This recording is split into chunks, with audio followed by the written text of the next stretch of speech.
Les matins de France Culture. Jean Lémarie. Ça va faire bientôt 3 semaines. 3 semaines que la Syrie commence, et je dis bien commence à tracer un nouveau chemin. 3 semaines depuis la chute de Bachar el-Assad et depuis que les islamistes du groupe Hayat Tahrir al-Sham, HTS ou HTC, sont entrés dans Damas. L'avenir est-il un peu plus clair après 13 ans de guerre et de répression sauvage et après, ne l'oublions pas, 54 ans de dictature? En tout cas, cet avenir, nous allons essayer de l'éclairer ce matin. Bonjour Ala Kodmani. Bonjour. Merci d'être avec nous ce matin. Vous êtes journaliste, grand reporter pour Libération, française et syrienne, autrice aussi de plusieurs livres sur la Syrie. Vous rentrez tout juste de Damas. Vous avez retrouvé la capitale syrienne. Depuis combien de temps ne l'aviez-vous pas vue? Depuis 2011, depuis le début de la Révolution, j'étais partie en reportage un peu clandestin, puisque j'ai profité de ma nationalité syrienne pour entrer, alors que tous les journalistes étaient bannis au début de la révolte, au printemps arabe donc, en avril 2011. Et puis, après, je pouvais plus y retourner forcément, parce que j'avais signé mes articles, parce que je m'étais engagé un petit peu dans l'opposition. Donc, il n'est plus question de revenir, du moins à Damas. Et qui est ma ville natale, évidemment. Combien de temps vous a-t-il fallu, après la chute de Bachar el-Assad, pour vous dire « c'est maintenant, j'y retourne » ? Même pas une semaine. J'y étais 5 jours après. Juste le temps de m'organiser. Parce qu'il fallait passer aussi par le Liban. L'aéroport de Damas n'est pas encore ouvert. Donc juste le temps d'y aller. C'était normal, spontané, automatique. Si je pouvais y être le lendemain, j'y serais allé. Racontez-nous les premières heures, peut-être les premières minutes, quand vous avez retrouvé Damas à la Kodmani. C'était je crois que j'avais jamais ressenti une émotion aussi intense, aussi inédite, parce que ça ressemblait à rien que j'avais jamais connu. Et j'ai connu beaucoup de choses à mon âge. Mais et je crois que le plus intéressant, c'était que c'était une émotion partagée par tous les gens que je croisais, que je les connaisse ou pas, dans les rues, sur les places. Il y avait ce même sentiment de libération et de liberté complètement inconnu pour les habitants de Damas. Ça faisait des années, des décennies, qui vivaient sous le joug. Et ce sentiment de... On respire, quoi. On respire différemment. Tout avait été changé. Dans l'esprit des gens, on voyait dans le regard des uns et des autres, les sourires, les visages étaient radieux. Tout le monde échangeait, tout le monde se saluait. C'était quelque chose d'inédit. Et c'est vrai que moi, j'ai retrouvé Damas tout d'un coup. C'était le plus beau Damas que j'avais jamais vu. Je m'en souvenais pas aussi beau. Et tout avait embelli, et tout le monde, et tous les Syriens, et toutes les Syriennes qui venaient en famille. On était dans les rues, il y avait une atmosphère une liesse, pas tellement sonore, pas tellement, mais heureuse. Juste, on voyait que les gens étaient heureux tout d'un coup, et libérés. Libérés, c'est un mot très important, parce que on se rend pas compte à quel point les Syriens, les Damascènes en particulier, étaient sous pression permanente, sous surveillance permanente, les services de sécurité partout. On pouvait pas, on baissait la voix pour parler dans la rue. Et là, tout d'un coup, on peut tout faire, on peut tout dire. On a le droit de manifester, on a le droit de dire ce qu'on a envie de dire, et surtout de dire ce qu'on ressent. Est-ce que les Damascènes osent parler aujourd'hui, au-delà des sourires que vous nous décrivez? Mais tout à fait. Et de quoi parle-t-il? Mais de tout. Enfin, de tout. Oui, ils parlent beaucoup. Tout d'un coup, le débat politique qui n'existait plus depuis tellement longtemps est devenu une préoccupation. Et les gens parlent, de tout ce qui les préoccupe aujourd'hui, de comment ça va se mettre en place, de qu'est-ce qu'ils voient, des problèmes quotidiens, parce qu'il y en a beaucoup encore. Qu'est-ce que c'est les problèmes quotidiens aujourd'hui à Damas? C'est ce que la guerre a encore aggravé, c'est surtout la pauvreté. une grande 8 ou partie. 9 habitants sur 10 en Syrie sous le seuil de pauvreté. Exactement. Et c'est une vraie préoccupation. Les prix, par exemple, la première chose qui a quand même perturbé les gens, avec le renversement, 48 heures après, comme tout a changé, le taux de la livre syrienne a changé, les prix sont devenus erratiques. Tout est parti, il n'y avait plus de contrôle, il y avait plus donc, bon, le prix du pain a augmenté, le prix de l'essence, et c'est bon, il y a le quotidien, ce qui est évidemment une préoccupation, l'électricité. L'électricité, quand on pense que Damas, capitale quand même du pays, les gens avaient déjà 2 ou 3 heures d'électricité par jour, pas plus, et que chacun devait faire, soit il y a toutes sortes de bricolage, il y a ceux qui peuvent se permettre feront des installations d'énergie solaire, d'autres avec des piles, etc. Mais c'est un vrai problème. Et ce pays est complètement exsangue aujourd'hui. Avec une nouvelle page s'ouvre, mais elle n'est pas immédiate. Et les traces de l'ancien régime, les traces de la répression, les traces de la barbarie, est-ce que vous les voyez aujourd'hui dans les rues de Damas? Est-ce qu'elles Non, sont dans les là rues, encore? dans le centre, oui. Par exemple, il y a eu, bon, tout le monde a pu voir ces horreurs que les Syriennes et les Syriens connaissaient bien, hélas, depuis longtemps, avec les prisons. Et une des places centrales de Damas, Marjé, les familles de toutes les disparus, parce que on a retrouvé beaucoup de gens vivants ou morts, hélas, dans les prisons, mais il y a encore beaucoup dont les familles sont sans nouvelles. Et il y a la place Marjé, qui est une place centrale de Damas, où il y a une colonne, où les familles ont mis les photos de leurs enfants, de leurs proches disparus dans les prisons, et où tout le monde vient se recueillir, ou vient poser des questions, échanger, peut-être avoir des informations. Et c'est devenu vraiment un lieu de rendez-vous assez emblématique attendez, on a encore des vies perdues et des gens perdus. Vous avez beaucoup pensé à Damas, à votre sœur, Basma Kodmani, figure de l'opposition, combattante de la démocratie, depuis l'extérieur aussi, depuis la France, où votre famille avait refait sa vie dans les années 70. Dans Libération, vous lui avez consacré et adressé une belle lettre où vous évoquez, à propos de la chute d'Assad, vous évoquez un miracle. Pourquoi avez-vous choisi ce mot, un miracle? Ah, mais je crois que c'est vraiment le sentiment que tous les Syriens ont. Il y a eu tellement longtemps, il était tellement illogique que Assad ait survécu à tout ce qu'il a fait, notamment depuis 2011, à tous les massacres, à l'usage des armes chimiques, à toutes les répressions, à tous les changements géopolitiques à travers le monde, etc. Il était là. Et tout d'un coup, on se disait c'est impossible. Il est impossible, inamovible. Il y avait ce sentiment que seul un miracle pouvait nous débarrasser de Bachar el-Assad.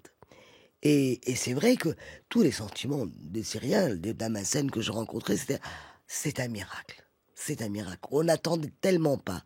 Et en plus, ça s'est passé très vite et plutôt proprement. Et d'une manière qui vous surprend vous-même, vous l'évoquez dans cette lettre, je vous cite, Salah Kodmani, à propos de ceux que vous appelez les libérateurs, les djihadistes qui nous avaient volé la révolution du printemps 2011. Ce sont eux les libérateurs. Ben oui, c'est comme ça que l'histoire a tourné, parce que les démocrates et les autres ont été vite éliminés d'abord par la répression de Bachar el-Assad, des services du régime. Ils ont été emprisonnés, ils ont été exilés, ils ont été torturés, ils ont été éliminés, en grande partie. Et puis, c'est un peu le jeu qu'a joué le régime Assad, aidé certainement par certains soutiens arabes et musulmans, c'est qu'ils ont privilégié justement ces islamistes, tout le mouvement islamiste, pour décrédibiliser la révolution, pour lui enlever tout l'attrait qu'elle avait, aussi bien pour la population que pour le monde extérieur. Et bon, il y a un sentiment que ces gens-là, évidemment, tout le combat, on se souvient, s'est retourné, ah bah il vaut mieux que Bachar el-Assad que les djihadistes, que les terroristes, etc. Donc voilà comment, finalement, cette révolution pour la démocratie et la liberté de 2011 a complètement vrillé. Et ce sont eux qui finalement sont entrés dans Damas pour libérer Damas et les Damascènes. Les avez-vous vus, croisés, entendus, ces islamistes dans les rues de Damas? Oui, absolument. Je les ai vus. Leur ai même parlé. J'en ai vu quelques-uns d'assez près. Enfin, j'en ai rencontré quelques-uns. C'est vrai que c'est un monde que je ne connaissais absolument pas. Dans les rues de Damas, on voit par exemple les combattants. Les combattants de Hayat Tahrir al-Sham, on dit la Hay'a. Les Syriens disent la Hay'a maintenant, comme on dit le gouvernement. Et bon, ce sont des jeunes barbus assez standards, on va dire. Mais c'est vrai que c'est la force aussi des islamistes, c'est qu'ils sont très organisés et très disciplinés. Et là, apparemment, ils ont des ordres quand même très stricts. Ils se comportent de façon tout à fait correcte. Ils sont là où ils doivent être. Ils n'embêtent personne. Et bon, ça c'est dans les rues.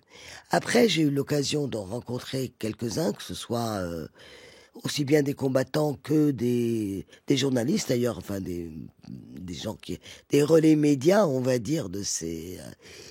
Et finalement, ces gens-là, bon, le temps s'est écoulé, il y a eu des transformations.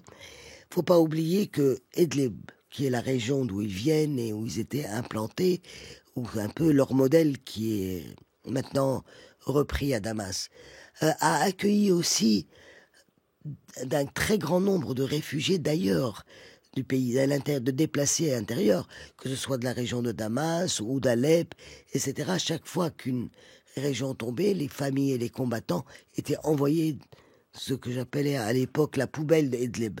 On jetait tout le monde là-bas. Et donc, bon, il y a eu un brassage, il y a eu des années qui sont passées, il y a eu une certaine évolution, tout à fait, que j'ai pu constater. Je discutais avec ces jeunes, bon, ce sont des jeunes gars, finalement, ce sont des Syriens un peu comme les autres, qui ont 30 ans, et 20 ou 30 ans, et qui ont les mêmes espoirs, et qui ont surtout en commun avec tout le monde une très grande fatigue. Fatigue des guerres, fatigue du régime, bien sûr, et une très grande envie d'en sortir et d'aller vers quelque chose de nouveau. Je vous pose la question du poids des islamistes, puisque c'est un sujet que vous connaissez bien. À propos d'autres islamistes, vous avez eu aussi évidemment en Syrie une pensée pour celle qui s'était surnommée Nissan Ibrahim, en réalité Rukia Hassan, arrêtée et assassinée par les hommes de l'État islamique en 2015. Vous lui avez consacré un livre, Seule dans Raqqa, aux éditions des Équateurs. Elle combattait à la fois le régime et les islamistes. Est-ce qu'il ne faudra pas combattre d'une manière ou d'une autre les islamistes encore en Syrie demain? On les tient à l'œil, hein. C'est-à-dire maintenant, c'est un régime, évidemment, enfin, on va voir. On est en plein test, on est au début. Il donne des signaux positifs, mais évidemment, je crois que tout le monde est vigilant. Les Syriens sont là. On a déjà vu des manifestations des gentils, hein, dans Damas, disons, des femmes, des démocrates. Il y a la revendication d'un État non islamique est là. Et je crois que bon, il faut pas faire preuve d'hostilité aujourd'hui. Ces gens-là, on peut quand même, je crois que tous les Syriens peuvent quand même leur être reconnaissants quelque part d'avoir non seulement réussi à renverser le régime de Bachar el-Assad, qui était effondré, mais de l'avoir fait presque sans verser du sang. Il y a eu très peu, en 10 jours, je crois qu'il y a eu essentiellement des combattants dans quelques batailles qui sont morts. Et donc bon, ça veut pas dire qu'on leur donne crédit. Il faut voir. Ils ont l'air de se comporter de façon assez étonnante pour des islamistes et des djihadistes et des anciens djihadistes. Je crois qu'il faut leur donner une chance, tout en restant très très vigilants. Vous commenciez en évoquant la joie, le soulagement, le souffle retrouvé à Damas. Quel est le mot pour qualifier votre sentiment quand vous imaginez les prochaines semaines, les prochains mois en Syrie? Oh, l'espoir. L'espoir. Merci à la Kodmani. Vous restez avec nous puisqu'on va prolonger, on va continuer cette discussion dans une vingtaine de minutes. Nous allons accueillir avec vous la poétesse Hala Mohammad qui est réfugiée en France depuis la révolution aussi de 2011. Elle sera avec nous aux alentours de 8h20. 6h30, 9h, les matins de France Culture. Jean Lémarie. La Syrie peut-elle respirer? Nous sommes toujours avec la journaliste franco-syrienne Hala Kodmani, grand reporter pour Libération. 3 semaines après la chute de Bachar el-Assad et la prise du pouvoir par des combattants islamistes, qu'est-ce qui l'emporte aujourd'hui? Le soulagement qu'on évoquait, l'espoir ou quand même aussi une once d'inquiétude? C'est la question, entre autres, que nous posons ce matin comme un tout premier bilan, et je dis bien un tout premier bilan. Et nous accueillons une deuxième invitée avec plaisir. Bonjour Hala Mohammad. Bonjour. Merci d'être avec nous également. Vous êtes poétesse, réalisatrice, également syrienne, réfugiée en France depuis une douzaine d'années maintenant, depuis le printemps syrien et sa répression. Vous êtes l'autrice de plusieurs recueils de poésie publiés aux éditions Bruno Doucet. Vous n'êtes pas, vous, encore retourné en Syrie, contrairement à Hala Kodmani? Pas physiquement. Vous dites pas physiquement. Oui. Par l'esprit, vous y êtes retourné depuis le 8 décembre? Absolument. Par les yeux, par la voix, par le cœur, il y a une partie de ma mémoire qui est déjà allée se poser là-bas. Mais moi, prochainement. Comment avez-vous vécu ces 3 dernières semaines? Comment déjà avez-vous suivi les événements à Damas et en Syrie plus généralement? Comme il a dit Hala tout à l'heure, je crois, nous tous et toutes, on a eu la même... il y a eu des sentiments bizarres, c'est-à-dire une joie qu'on a mis à côté, mais qu'il est là, qu'il nous attendait et nous aussi on l'attendait. Et on lui demande toujours de ne pas nous oublier. Et lui aussi, il nous dit « Ne m'oubliez pas, je suis là ». Et tout d'un coup, nous étions en rendez-vous. La joie et vous? La joie et nous, les Syriens. Et la Syrie aussi. Et je crois toute l'histoire de l'humanité. Parce que quand on a fait la révolution en Syrie en 2011, la jeunesse syrienne, c'était une révolution pour toute l'humanité, ce n'était pas pour nous. Parce que quand un peuple souhaite se débarrasser d'une dictature aussi sanguinaire, c'est pour toute l'humanité. Donc, on a eu une joie, si vous voulez, immense, parce que enfin, on a pu offrir à l'humanité ce qu'il nous ressemble. Voilà, c'est nous. Voilà, c'est nous, on est là. Il y a quelques jours, dans la revue Cometa, vous avez publié un texte dont je vais citer juste une phrase. « Je crains l'espoir, mais je n'ai pas le choix. » Faut-il craindre l'espoir, Hala Mohammad? Comme je dis, parfois on est vraiment torturé parce qu'il y a ce conflit, comme les personnages de la grande littérature, les grandes tragédies. On est en fait les enfants de ces tragédies aussi. Et on a tout ce conflit parce que on lutte. On parlait avec Hala tout à l'heure en attendant. On lutte tout le temps, sans cesse, en permanence. Chacun de nous, on n'a jamais arrêté de lutter, de nous informer, de savoir qu'est-ce qui se passe, de porter solidarité avec les peuples du monde. On n'est plus nous seuls. Oui, l'espoir, ça devient une nécessité et un engagement philosophique et éthique aussi. On ne peut pas relâcher l'espoir.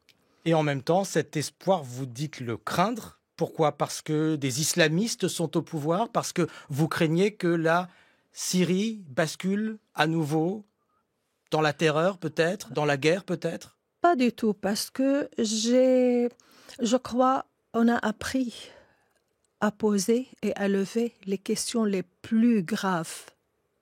C'est-à-dire, pourquoi il y a eu des islamistes? Pourquoi il y a eu Daesh? Qui c'est qui a créé Daesh? Pourquoi ils sont rentrés en Syrie? Pourquoi ce silence international jusqu'à ce que les islamistes envahissent des villes? Et pourquoi maintenant j'ai jamais eu ce genre de questions parce que je trouve d'abord ces islamistes, comme il a dit Hala tout à l'heure, j'ai écouté et ça m'a fait vraiment plaisir que nous tous on dit ça, ce sont des Syriens, ce sont les victimes de ce régime de dictature, ce sont des enfants chassés de leur ville, de leur village avec leur famille, perdus des membres de leur famille comme nous tous et toutes. Donc c'est normal qu'un peuple voudrait quand même révolter et ils font partie de toutes ces révolutions qui se sont succédées et voilà, on l'a voulu pacifique et puis il y a les militaires qui se rejoignent à nous. Je vous vois opiner à la Kodmani. En même temps, vous comprenez que de l'extérieur, en tout cas, de Paris, depuis Paris, on soit circonspect. Ces islamistes aujourd'hui au pouvoir à Damas ont tout de même un passé effrayant. Oui, ils ont un passé effrayant, c'est certain. Mais ce sont, comme disait Al, d'abord des Syriens, et puis on a le droit d'évoluer. Bien sûr. On a le droit d'évoluer. Je crois qu'ils ont compris combien l'extrémisme et le djihadisme allaient nulle part, qu'ils sont rentrés dans le mur, et ils ont vu Daesh, ils ont même combattu Daesh. Et bon, évidemment, de là où on est, il y a ce que j'ai appelé une islamopanique, ici, en France ou en Occident. Tout d'un coup, c'est les islamistes, on a tout de suite les images d'horreur, de terreur, des pires exactions. Mais bon, il faut, encore une fois, observer et suivre tout en restant vigilant. Pendant toutes ces années, Alain Mohamed, vous avez continué à écrire en Oui. France, à écrire sur la Syrie et aussi à écrire sur la mémoire. Vous êtes venu avec deux de vos recueils ce matin et notamment Les hirondelles se sont envolées avant nous. Je voudrais que vous nous lisiez le début d'un poème intitulé Chemin 3, parce qu'il est question précisément de mémoire. Vous allez le lire d'abord en arabe et puis je vais le traduire ensuite en français à partir de votre traduction.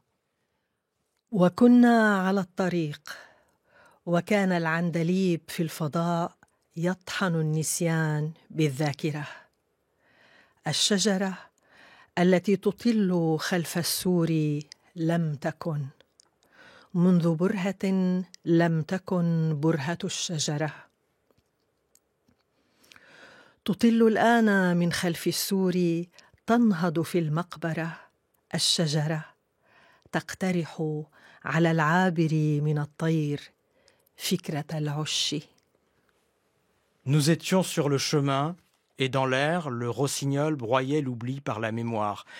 L'arbre visible derrière la muraille n'y était pas. Il y a un instant, il n'y était pas, l'instant de l'arbre. À présent, il réapparaît, il se redresse dans le cimetière, il suggère aux oiseaux qui passent l'idée du nid. Il y a un nid dans la mémoire aussi, un nid qu'on peut retrouver à la Mohamed? Ah, c'est beau comme question. Oui, oui, oui, oui. C'est... Il y a, on n'a pas besoin de répondre tout le temps, n'est-ce pas? Ça suffit de lever l'idée. Oui, il y a un nid. Comme il y a une maison, comme il y a un moment de respiration. Oui. Mais c'est peut-être encore plus difficile à imaginer, précisément quand on est exilé, comme vous l'êtes. Et je voudrais que vous nous lisiez un autre extrait, peut-être du recueil Prête-moi une fenêtre, aux éditions Bruno Doucet également. C'est un poème que vous avez intitulé Appartenance 1. Oui. Vous pouvez nous le lire, il n'est pas très long, puis je vais le traduire. Non, ensuite. C'est un poème que j'ai écrit pour ma mère, qui est enterrée sous un olivier en Syrie, et que ça fait une éternité que je n'ai pas visitée, sa tombe. كل صباح أخرج من البيت إلى المقبرة. أخرج في الأعياد، في أيام العطل والآحاد والجمعة. أضع زهرة على قبر غريبة في هذا المنفى، عل أحدا ما يهدئ لوعة الظلال، يغطي قبر أمي هناك تحت شجرة الزيتون بزهرة. Chaque matin, dans mon exil, je quitte la maison pour me rendre au cimetière. Je sors les jours de fête et de congé, les dimanches et les vendredis, pour déposer une fleur sur la tombe d'une étrangère, dans l'espoir que quelqu'un calme l'affliction des ombres, en déposant une fleur sur la tombe de ma mère, là-bas, sous l'olivier. Qu'est-ce que c'est la mémoire de l'exilé, Ala Mohamed ?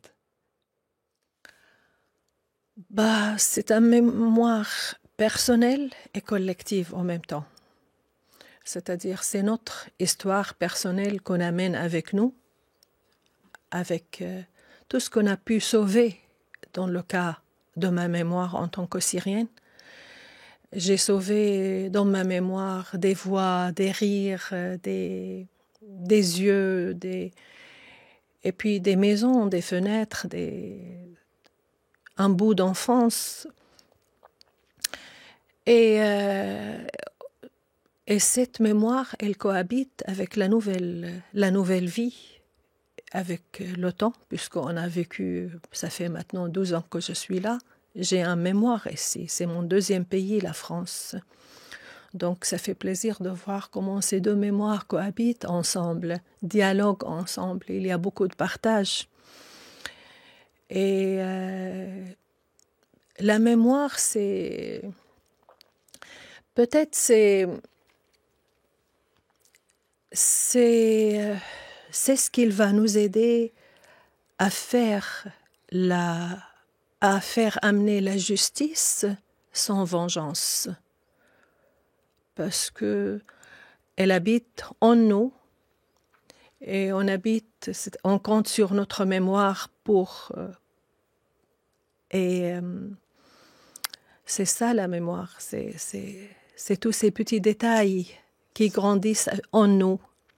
Vous venez de prononcer le mot de vengeance, ça c'est un point important parce qu'un autre poète syrien très connu, Adonis, a dit il y a quelques jours la chose suivante: la question ce n'est pas de changer le régime, c'est de changer de société. Ala Kodmani, que pensez-vous de cette phrase sur la société syrienne et l'état d'esprit dans lequel elle est aujourd'hui, au-delà de ce que vous nous décrivez, cette envie d'autre chose, cette envie d'en finir avec les bains de sang d'abord et avant tout? Je crois que la société syrienne, surtout telle que je l'ai revue, telle que je l'ai retrouvée il y a quelques jours, est d'une très grande maturité et d'une très grande conscience.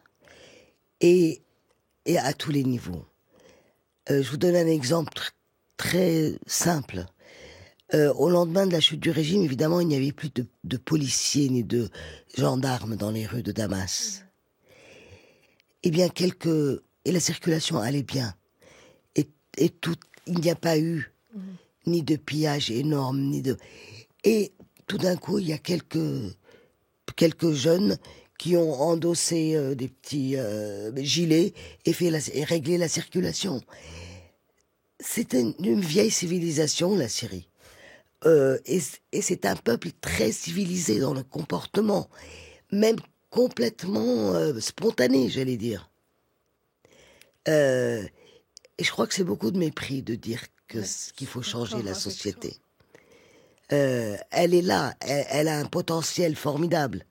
Elle a vécu des années terribles, mais je crois qu'il faut vraiment faire confiance. Le cœur de la société syrienne, pour vous, est toujours là, toujours vivant, avec cette même envie, ce même désir, malgré la fragmentation brutale, accentuée, provoquée, encouragée par le régime aussi. Jamais plus belle que maintenant, le cœur des Syriens et de la Syrie, jamais.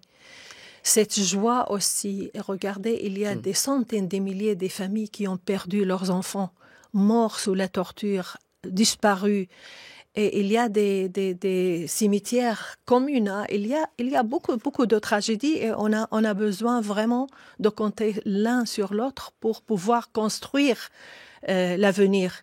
Mais il n'y a pas un grain ni de vengeance, ni de haine. C'est une société, comme elle a dit Hala, on a appris, on a grandi et on sait qu'est-ce qu'on veut. Et la liberté, c'est pas un slogan pour nous. On a payé des vies pour ce moment qu'on vit là. Et je crois pas qu'on va laisser tomber ce rêve. Et c'est ce qui vous donne de l'espoir à toutes les deux aujourd'hui. Pardon d'être très terre à terre encore une fois, mais je pense, et encore une fois c'est vu depuis Paris, à ces manifestations de Syriens alaouites hier, la minorité dont était issue la famille Assad. Ils dénoncent une attaque contre un sanctuaire alaouite. Est-ce que vous ne redoutez pas tout de même à la Kodmani des incidents, des moments comme celui-là dans les prochaines semaines, dans les prochains mois ? C'est évident. C'est déjà formidable que jusque-là on n'ait pas eu. Compte tenu de tout ce de toutes les années de violence qui sont produites. Je crois que le problème, bon, pour cet incident, c'était une manipulation claire et nette. Il y a eu une provocation vers là. C'est un vrai problème et je crois qu'il faut le gérer politiquement. Des anciens du régime Assad, des anciens, mafieux, ou gros bras, ou qui ne savent rien faire d'autre que voler, cogner, etc. Et ces gens-là, ils font un traitement. Bon, il y a de la justice, peut-être une réhabilitation, je ne sais pas, mais il est certain qu'il faut... c'est un des 1000 problèmes qui se posent aujourd'hui dans la Nouvelle-Syrie. Et puis il y a le concret aussi des armes, des traces de la guerre. Le nouveau pouvoir vient d'annoncer, là aussi c'était il y a quelques heures, un accord avec tous les groupes armés qui vont être dissous pour être intégrés, si tout va bien, à l'armée régulière, sauf, et c'est important, les FDS, les forces démocratiques syriennes, contrôlées essentiellement par les Kurdes, les ennemis jurés de la Turquie. Les armes peuvent-elles se taire entre ces groupes-là ? Et là, je ne parle pas seulement de la société syrienne que vous nous décrivez, mais entre ces hommes qui ont pris l'habitude de se battre ô combien ces dernières années. Est-ce que ça, c'est possible ? Qui veut répondre à la Kodmani ? Oui, je peux. J'ai parlé tout à l'heure d'une lassitude. Je crois qu'on est fatigué. Même les combattants sont fatigués, même les professionnels, et j'allais dire même les mercenaires. Quelque part, il y a une fatigue générale de la guerre et de la violence. Maintenant, bien sûr, que les armes soient ramassées, c'est très important. Que les groupes armés soient dissous dans une armée nationale, c'est essentiel. On sait que tout ne pourra pas se faire par miracle, très rapidement et impeccablement. On n'est pas dans un conte de fées. C'est évident, il y a beaucoup de problèmes. On ne peut pas régler 50 ans de dictature, dont 14 de guerre civile, en quelque temps, avec des problèmes colossaux. Le problème kurde, il va falloir, oui, y faire face. Il va falloir trouver une solution, un accord, un arrangement avec la Turquie, y compris. C'est certain. Avec l'Amérique aussi. Les chantiers sont immenses. Là, ça ne fait que commencer. Mais refaire une Syrie viable, acceptable, vivable et j'espère prospère, ça ne pourra pas se faire juste en un coup de baguette magique. Ala Mohammad, je vous entends prononcer le mot Amérique. Ouais. Vous me conduisez à une question beaucoup plus large. C'est vrai, c'est la somme des intérêts étrangers dans l'avenir de la Syrie. La Turquie, l'Iran, Israël, les pays arabes, les États-Unis. Qui, au bout du compte, là, va et peut écrire l'avenir de cette Syrie, au-delà de ce que vous décrivez de l'envie des Syriens eux-mêmes? Est-ce que les Syriens ne seront pas concurrencés sur ce point par d'autres pays qui ont des intérêts aujourd'hui en Syrie? Écoutez, j'ai pas envie que tout ça qui nous entoure et qui nous a entourés depuis l'arrivée, depuis longtemps vraiment dans l'histoire, on a subi la mainmise d'un autre puissant qui a des intérêts et qui a essayé de nous enlever notre culture et notre, comme elle a dit Halo, notre grand élan dans la civilisation quand même. Et les Syriens, ils sont des gens qui sont ouverts. Ils ont des fenêtres grandes ouvertes au monde. Et la fenêtre, c'est un motif important dans votre absolument, poésie aussi à la absolument, Mohammad. Pourquoi? Absolument. Pourquoi? Parce que c'est une autre philosophie que l'enfermement et que l'oppression. C'est l'ouverture, le choix libre, le regard. Vous posez votre œil où vous voulez. Donc, il y a une certaine liberté, un certain libre choix dedans. Il y a là, récemment, il y a Israël qui a pénétré par Quneitra dans les villages syriens et il y a des morts. Toutes les tensions autour du et Golan il y a les paysages dont j'avais tourné un film là-bas à Jabhat al-Khashab. Les gens, ils résistent, ils disent « il est où le monde ?» Pourquoi ils disent rien? Pourquoi ils attendent qu'on soit mort? On ne va pas laisser notre terre. Et avec la question des Kurdes, et il y a aussi l'intérêt américain aussi. Ils ont une base là-bas. Il y avait l'intérêt des Poutine, il y a les ayatollahs, mais il y a le peuple syrien. Ça fait beaucoup d'intérêts mêlés, tout ça, tout de même, à la Kodmani. Oui, bien sûr. C'est-à-dire, il ne faut pas non plus, encore une fois, être idéaliste et rêver que la Syrie sera complètement souveraine et indépendante et hors de toute influence régionale ou internationale. Ça pourra arriver un jour, mais ce ne sera pas demain. On est juste aujourd'hui, on est en train de choisir des gens plus ou moins acceptables. On a le soulagement d'être débarrassé de la Russie qui a bombardé pendant des années les villages, les écoles, les hôpitaux. L'Iran qui a aussi terrorisé pendant des années. Maintenant, on est sûr que l'influence de la Turquie va grandir, que d'autres aussi. Il faudra gérer. Mais personne ne peut nous enlever notre bonheur. La dictature est tombée. Eh bien, je veux finir sur ce mot magnifique, bonheur. Merci à toutes les deux. À la Kodmani, on vous lit dans Libération. Je rappelle aussi ce livre que je citais, Seul dans Raqqa, aux éditions des Équateurs, à la Mohammad. Les hirondelles se sont envolées avant nous et Prête-moi une fenêtre de recueil aux éditions Bruno Doucet. Votre bel entretien à retrouver sur franceculture.fr.